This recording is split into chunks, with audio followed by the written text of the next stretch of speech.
ನಮಸ್ತೆ ಗೆಳೆಯರೇ, ನಾನು ನಿಮ್ಮ ಸತೀಶ್ ಕುಮಾರ್. ಒಂದು ವೇಳೆ ನೀವು ಫೈನಾನ್ಷಿಯಲ್ ಫ್ರೀಡಮನ್ನು ಅಚೀವ್ ಮಾಡಬೇಕು ಅನ್ನೋ ಆಸೆಯನ್ನು ಹೊಂದಿದ್ದರೆ ಮೊಟ್ಟ ಮೊದಲಿಗೆ ನೀವು ದುಡ್ಡಿಗಾಗಿ ಕೆಲಸ ಮಾಡೋದನ್ನು ನಿಲ್ಲಿಸಬೇಕು. ನಿಮ್ಮ ಹತ್ರ ಇರುವ ದುಡ್ಡನ್ನು ದುಡಿಸುವ ಕಲೆಯನ್ನು ಕಲಿಬೇಕು. ದುಡ್ಡು ನಿಮಗಾಗಿ ಕೆಲಸ ಮಾಡಬೇಕು. ಆ ರೀತಿಯಾದ ಸಿಸ್ಟಮ್ಸ್ಗಳನ್ನು ನೀವು ಸೆಟ್ ಮಾಡಬೇಕು. ಇದಕ್ಕಾಗಿ ಇರುವ ಬೆಸ್ಟ್ ಆಪ್ಷನ್ ಯಾವುದಪ್ಪ ಅಂತಂದರೆ ಪ್ಯಾಸಿವ್ ಇನ್ಕಮ್ ಸೋರ್ಸ್ಗಳನ್ನು ಕ್ರಿಯೇಟ್ ಮಾಡೋದು. ರಾಬರ್ಟ್ ಕಿಯೋಸಾಕಿ ಅವರ ಪ್ರಕಾರ ಪ್ಯಾಸಿವ್ ಇನ್ಕಮನ್ನು ಜನರೇಟ್ ಮಾಡೋದಕ್ಕಾಗಿ ಇರುವ ಬೆಸ್ಟ್ ಆಪ್ಷನ್ಗಳು ಇಂತಿವೆ. Number 1, purchase dividend giving stocks. ನೀವು ಡಿವಿಡೆಂಡನ್ನು ಕೊಡುವ ಸ್ಟಾಕ್ಸ್ಗಳನ್ನು ಪರ್ಚೇಸ್ ಮಾಡಿ ಅದರಿಂದ ಪ್ಯಾಸಿವ್ ಇನ್ಕಮನ್ನು ಜನರೇಟ್ ಮಾಡಬಹುದು. ಇದೊಂದು ಬೆಸ್ಟ್ ಆಪ್ಷನ್ ಆಗಿದೆ. ನೀವು ಸ್ಟಾಕ್ ಮಾರ್ಕೆಟ್ನಿಂದ ಸ್ಟಾಕ್ಸ್ಗಳನ್ನು ಪರ್ಚೇಸ್ ಮಾಡಬೇಕಂತಂದರೆ ನಿಮ್ಮ ಹತ್ರ ಕಂಪಲ್ಸರಿಯಾಗಿ ಡಿಮ್ಯಾಟ್ ಅಕೌಂಟ್ ಇರಬೇಕು. ನೀವು ನಿಮ್ಮ ಡಿಮ್ಯಾಟ್ ಅಕೌಂಟನ್ನು ಒಬ್ಬ ಒಳ್ಳೆಯ ಸ್ಟಾಕ್ ಬ್ರೋಕರ್ನ ಹತ್ರ ಕ್ರಿಯೇಟ್ ಮಾಡ್ಕೋಬೇಕು. ನಾನು ನನ್ನ ಡಿಮ್ಯಾಟ್ ಅಕೌಂಟನ್ನು ಜೀರೋದ ಹಾಗೂ ಅಪ್ಸ್ಟಾಕ್ನಲ್ಲಿ ಕ್ರಿಯೇಟ್ ಮಾಡ್ಕೊಂಡಿರುವೆ. ನೀವು ಕೂಡ ಇಂಟ್ರೆಸ್ಟ್ ಇದ್ದರೆ ಜೀರೋದ ಹಾಗೂ ಅಪ್ಸ್ಟಾಕ್ನಲ್ಲಿ ನಿಮ್ಮ ಡಿಮ್ಯಾಟ್ ಅಕೌಂಟನ್ನು ಕ್ರಿಯೇಟ್ ಮಾಡಿ ಸ್ಟಾಕ್ಸ್ಗಳನ್ನು ಖರೀದಿ ಮಾಡಿ ರೆಗ್ಯುಲರ್ ಆಗಿ ಪ್ಯಾಸಿವ್ ಇನ್ಕಮನ್ನು ಡಿವಿಡೆಂಡ್ನ ಮೂಲಕ ಜನರೇಟ್ ಮಾಡಬಹುದು. ಒಂದು ವೇಳೆ ನೀವು ಜೀರೋದ ಹಾಗೂ ಅಪ್ಸ್ಟಾಕ್ನಲ್ಲಿ ನಿಮ್ಮ ಡಿಮ್ಯಾಟ್ ಅಕೌಂಟನ್ನು ಕ್ರಿಯೇಟ್ ಮಾಡಿಕೊಳ್ಳುವವರಿದ್ದರೆ ಲಿಂಕ್ ಈ ವಿಡಿಯೋದ ಡಿಸ್ಕ್ರಿಪ್ಷನ್ ಬಾಕ್ಸಲ್ಲಿದೆ, ಚೆಕ್ಔಟ್ ಮಾಡಿ. Number 2, invest in real estate. Real ಎಸ್ಟೇಟ್ನಲ್ಲಿ ನೀವು ನಿಮ್ಮ ಹಣವನ್ನು ಇನ್ವೆಸ್ಟ್ ಮಾಡಿ ಅದರಿಂದ ಪ್ಯಾಸಿವ್ ಇನ್ಕಮನ್ನು ಜನರೇಟ್ ಮಾಡಬಹುದು. ಉದಾಹರಣೆಗಾಗಿ ನೀವು ಯಾವುದಾದ್ರೂ ಒಂದು ಪ್ರಾಪರ್ಟಿಯನ್ನು ಖರೀದಿ ಮಾಡಿ ಅದನ್ನು ರೆಂಟಿಗೆ ಬಿಡಬಹುದು. ನಿಮಗೆ ರೆಂಟ್ ಬರುತ್ತೆ, ಅಲ್ಲಿಂದ ಪ್ಯಾಸಿವ್ ಇನ್ಕಮ್ ಜನರೇಟ್ ಆದಂತೆ. ಇಲ್ಲ ಅದನ್ನು ರೀಸೇಲ್ ಮಾಡಬಹುದು. ರೆಂಟಲ್ ಇನ್ಕಮ್ನಿಂದ ಮತ್ತು ರೀಸೇಲ್ ಇನ್ಕಮ್ದಿಂದ ನೀವು ರಿಯಲ್ ಎಸ್ಟೇಟ್ನ ಮೂಲಕ ಪ್ಯಾಸಿವ್ ಇನ್ಕಮನ್ನು ಗಳಿಸ್ಬೋದು. ನೀವು ಫೈನಾನ್ಷಿಯಲ್ ಫ್ರೀಡಮನ್ನು ಅಚೀವ್ ಮಾಡಬೇಕಂತಂದರೆ ಮೊದಲು ಟೈಮ್ ಫ್ರೀಡಮನ್ನು ಅಚೀವ್ ಮಾಡಲೇಬೇಕು.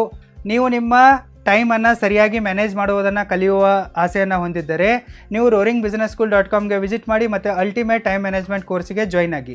ಲಿಂಕ್ ವಿಡಿಯೋದ ಡಿಸ್ಕ್ರಿಪ್ಷನ್ ಬಾಕ್ಸಲ್ಲೂ ಇದೆ, ಚೆಕ್ಔಟ್ ಮಾಡಿ.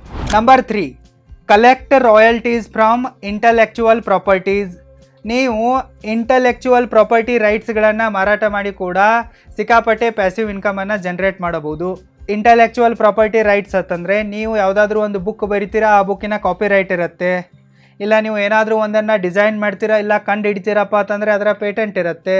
ನೀವು ಇಂಟರ್ನೆಟ್ಟಲ್ಲಿ ಇಮೇಜ್ಗಳನ್ನು, ವಿಡಿಯೋಸ್ಗಳನ್ನು, ಸಾಂಗ್ಗಳನ್ನು, ಮ್ಯೂಸಿಕ್ಗಳನ್ನು ಕೂಡ ಸೇಲ್ ಮಾಡಬಹುದು. ಸೊ ಈ ರೀತಿ ನೀವು ಯಾವುದಾದ್ರೂ ಒಂದು ಇಂಟಲೆಕ್ಚುವಲ್ ಪ್ರಾಪರ್ಟಿ ರೈಟ್ಸನ್ನು ಸೇಲ್ ಮಾಡ್ತಾ ಪ್ಯಾಸಿವ್ ಆಗಿ ಹಣವನ್ನು ಜನರೇಟ್ ಮಾಡಬಹುದು. Number 4, peer to peer lending. ನೀವು ನಿಮ್ಮ ಹಣವನ್ನು ಇಂಟ್ರೆಸ್ಟ್ಗೆ ಬಿಟ್ಟು ಅಂದರೆ ಬಡ್ಡಿಗೂ ಬಿಟ್ಟು ಕೂಡ ಹಣವನ್ನು ಗಳಿಸ್ಬೋದು. ಆದರೆ ಇದು ಸಿಕ್ಕಾಪಟ್ಟೆ ರಿಸ್ಕಿಯಾಗಿದೆ.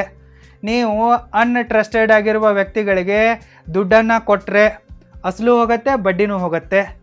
ಈ ಜಗತ್ತಿನಲ್ಲಿ ಭಾರತ ಒಂದೇ ಒಂದು ದೇಶ ಇದೆ. ಇದರ ಸ್ಪೆಷಾಲಿಟಿ ಏನಪ್ಪ ಅಂತಂದರೆ ನಾವು ಬೇರೆಯವರಿಗೆ ಕೊಟ್ಟಿರುವ ದುಡ್ಡನ್ನು ವಾಪಸ್ ಕೇಳೋಕ್ಕೆ ನೂರಾರು ನೆಪಗಳನ್ನು ಹೇಳಬೇಕಾಗತ್ತೆ, ಸಮಜಾಯಿಸಿಗಳನ್ನು ಕೊಡಬೇಕಾಗತ್ತೆ, ನೂರಾರು ಸರ್ತಿ ಕಾಲ್ ಮಾಡಬೇಕಾಗತ್ತೆ, ಕೈಕಾಲು ಬಿದ್ದು ನನಗೆ ಎಮರ್ಜೆನ್ಸಿ ಇದೆ ಕೊಡೋ ಅನ್ನ ಅಂಥೇಳಿ ಬೇಡಿಕೊಳ್ಳಬೇಕಾಗತ್ತೆ. ಸೊ ಇದು ಏನಿದೆಯಲ್ಲ ಬಡ್ಡಿಗೆ ಕೊಡೋದು ರಿಸ್ಕಿ ಆಗಿದೆ. ಆದರೆ ನೀವು ಟ್ರಸ್ಟೆಡ್ ಆಗಿರುವ ವ್ಯಕ್ತಿಗೆ ಕೊಟ್ಟರೆ ಮತ್ತು ಆತ ನಿಜವಾಗಿಯೂ ಏನಾದರೂ ಬಿಸ್ನೆಸ್ನಂತಹ ಪ್ರೊಡಕ್ಟಿವ್ ಕೆಲಸಗಳನ್ನು ಮಾಡ್ತಾ ಇದ್ದರೆ ನೀವು ಕೊಡಬಹುದು. ಯಾರ ಮೇಲೆ ನಿಮಗೆ 100% ಭರವಸೆ ಇರುತ್ತಲ್ಲ ಅವರಿಗೆ ನೀವು ಬಡ್ಡಿಯ ಮೇಲೆ ದುಡ್ಡನ್ನು ಕೊಟ್ಬಿಟ್ಟು ಪ್ಯಾಸಿವ್ ಇನ್ಕಮನ್ನು ಜನರೇಟ್ ಮಾಡಬಹುದು. ನಿಮಗೆ ಈ ರೀತಿ ಜನರಿಗೆ ಕೊಡೋಕ್ಕೆ ಇಷ್ಟ ಇಲ್ಲ ಅಂತಂದರೆ ಕೆಲವೊಂದಿಷ್ಟು ಪ್ಲ್ಯಾಟ್ಫಾರ್ಮ್ಗಳು ಬಂದಿವೆ. ನೀವು ಅಲ್ಲಿ ನಿಮ್ಮ ಹಣವನ್ನು ಬಡ್ಡಿಗೆ ಬಿಡಬಹುದು. FDಯಲ್ಲಿ ಬಡ್ಡಿಗೆ ಬಿಡಬಹುದು, ಮ್ಯೂಚುವಲ್ ಫಂಡ್ಸಲ್ಲಿ ಬಡ್ಡಿಗೆ ಬಿಡಬಹುದು. ಇದೆಲ್ಲ ಏನಾಯಿತು, ಬಡ್ಡಿಗೆ ಬಿಟ್ಟಂತೆ ತಾನೇ. ಸೊ ಈ ರೀತಿ ಬಡ್ಡಿಗೆ ದುಡ್ಡು ಕೊಡೋಕ್ಕೆ ಟ್ರಸ್ಟೆಡ್ ಆಗಿರುವ ಪ್ಲ್ಯಾಟ್ಫಾರ್ಮ್ಗಳು ಕೂಡ ಇವೆ, ಅವುಗಳಲ್ಲಿ ನೀವು ಟ್ರೈ ಮಾಡ್ಬೋದು. ಒಂದು ವೇಳೆ ನಿಮಗೆ ಎಲ್ಲ ತರಹದ ವಿಡಿಯೋಗಳನ್ನು ಪ್ರೊಫೆಷ್ನಲ್ ಆಗಿ ಎಡಿಟ್ ಮಾಡೋದನ್ನು ಕಲಿಯುವ ಆಸೆ ಇದ್ದರೆ ನೀವು roaringfilmschool.comಗೆ ವಿಸಿಟ್ ಮಾಡಿ ಮತ್ತು ಆನ್ಲೈನ್ ಪ್ರೊಫೆಷ್ನಲ್ ವಿಡಿಯೋ ಎಡಿಟಿಂಗ್ ಕೋರ್ಸ್ಗೆ ಜಾಯ್ನ್ ಆಗಿ. ಒಂದು ವೇಳೆ ನೀವು ಮೊಬೈಲ್ನಲ್ಲಿಯೇ ಎಲ್ಲ ಥರದ ವಿಡಿಯೋಗಳನ್ನು ಎಡಿಟ್ ಮಾಡೋದನ್ನು ಕಲಿಯುವ ಆಸೆ ಹೊಂದಿದ್ದರೆ ನೀವು ಮೊಬೈಲ್ ವಿಡಿಯೋ ಎಡಿಟಿಂಗ್ ಕೋರ್ಸಿಗೂ ಕೂಡ ಜಾಯ್ನ್ ಆಗ್ಬೋದು. ಎರಡರ ಲಿಂಕ್ ಈ ವಿಡಿಯೋದ ಡಿಸ್ಕ್ರಿಪ್ಷನ್ ಬಾಕ್ಸಲ್ಲೂ ಇದೆ, ಚೆಕ್ಔಟ್ ಮಾಡಿ. SP10 ಡಿಸ್ಕೌಂಟ್ ಕೂಪನನ್ನು ಯೂಸ್ ಮಾಡಿ. Number 5, start a business that operates without you. ನೀವು ಇಲ್ಲದೇ ಇದ್ದರೂ ಕೂಡ ನಡೆಯುವಂತಹ ಒಂದು ಒಳ್ಳೆಯ ಬಿಸ್ನೆಸ್ಸನ್ನು ಸೆಟಪ್ ಮಾಡಿ.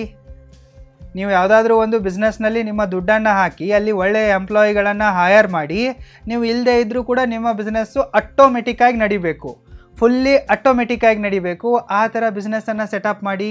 ಸೊ ಇದರಿಂದ ಪ್ಯಾಸಿವ್ ಇನ್ಕಮನ್ನು ಜನರೇಟ್ ಮಾಡಿ. Number 6, buy annuities. ನೀವು ಎನ್ಯುಯಿಟಿಗಳನ್ನು ಪರ್ಚೇಸ್ ಮಾಡಿ ಕೂಡ ರೆಗ್ಯುಲರ್ ಆಗಿ ಪ್ಯಾಸಿವ್ ಇನ್ಕಮನ್ನು ಜನರೇಟ್ ಮಾಡಬಹುದು. ಯೂಶ್ವಲಿ ಇದನ್ನು ರಿಟೈರ್ಮೆಂಟ್ ಟೈಮಲ್ಲಿ ಪ್ಯಾಸಿವ್ ಆಗಿ ರೆಗ್ಯುಲರ್ ಆಗಿ ಹಣ ಗಳಿಸೋಕೆ ಮಾಡಲಾಗುತ್ತೆ. ಈ ಎನ್ಯುಯಿಟಿ ಅಂತಂದರೆ ನಿಮ್ಮ ಮಧ್ಯೆ ಮತ್ತು ಇನ್ಶೂರೆನ್ಸ್ ಕಂಪನಿಗಳ ಮಧ್ಯೆ ಇರುವ ಒಂದು ಕಾಂಟ್ರಾಕ್ಟ್ ಆಗಿದೆ. ನೀವು ಇದರಲ್ಲಿ ಅಡ್ವಾನ್ಸ್ ಆಗಿ ನೀವು ಯಾವಾಗ ಕೆಲಸ ಮಾಡ್ತಾ ಇರ್ತೀರಲ್ಲ, ರಿಟೈರ್ಡ್ಮೆಂಟ್ಗಿಂತ ಮುಂಚೆ ಒಂದು 15 ವರ್ಷ, ಆವಾಗ ರೆಗ್ಯುಲರ್ ಆಗಿ ಅದರಲ್ಲಿ ಹಣವನ್ನು ಇನ್ವೆಸ್ಟ್ ಮಾಡ್ತೀರಾ. ಸೊ ನೀವು ರಿಟೈರ್ಮೆಂಟ್ ಆದ ತಕ್ಷಣ ಅಂದರೆ ಎನ್ಯುಯಿಟಿ ಮ್ಯಾಚ್ಯೂರ್ ಆಗೋಕ್ಕೆ 1 ಇಯರ್ ಇರುತ್ತೆ. ಸೊ ಅದಾದ ನಂತರ ನಿಮಗೆ ಪ್ರತಿ ತಿಂಗಳು ರೆಗ್ಯುಲರ್ ಆಗಿ ಲೈಫ್ ಲಾಂಗ್ ಹಣ ಬರುತ್ತೆ. ರಿಟೈರ್ಮೆಂಟ್ ಟೈಮಲ್ಲಿ ರೆಗ್ಯುಲರ್ ಆಗಿ ಕೆಲಸ ಮಾಡದೇ ಹಣ ಗಳಿಸೋಕೆ, ಪ್ಯಾಸಿವ್ ಇನ್ಕಮನ್ನು ಜನ್ರೇಟ್ ಮಾಡೋಕ್ಕೆ ಎನ್ಯುಯಿಟಿ ಒಂದು ಬೆಸ್ಟ್ ಆಪ್ಷನ್ ಆಗಿದೆ. ನೀವು ಬೇಕಂದರೆ ಇದನ್ನು ಟ್ರೈ ಮಾಡಿ ನೋಡಬಹುದು. ಇವಿಷ್ಟು ರಾಬರ್ಟ್ ಕಿಯೋಸಾಕಿ ಅವರ ಪ್ರಕಾರ ಪ್ಯಾಸಿವ್ ಇನ್ಕಮನ್ನು ಜನ್ರೇಟ್ ಮಾಡುವುದಕ್ಕಾಗಿ ಇರುವ ಬೆಸ್ಟ್ ಆಪ್ಷನ್ಸ್ಗಳು. ಸೊ ಇವುಗಳಲ್ಲಿ ಯಾವ ಆಪ್ಷನ್ ನಿಮಗೆ ಬೆಸ್ಟ್ ಅನಿಸುತ್ತೆ, ಎಲ್ಲಿ ಡೌಟ್ ಇದೆ ಅನ್ನೋದನ್ನು ಕಮೆಂಟ್ ಮಾಡಿ, ನಾನು ನಿಮಗೆ ರಿಪ್ಲೈ ಮಾಡುವೆ, ಗೈಡ್ ಮಾಡುವೆ. ಮತ್ತೆ ಸಿಗೋಣ. All the very best. Thank you so much.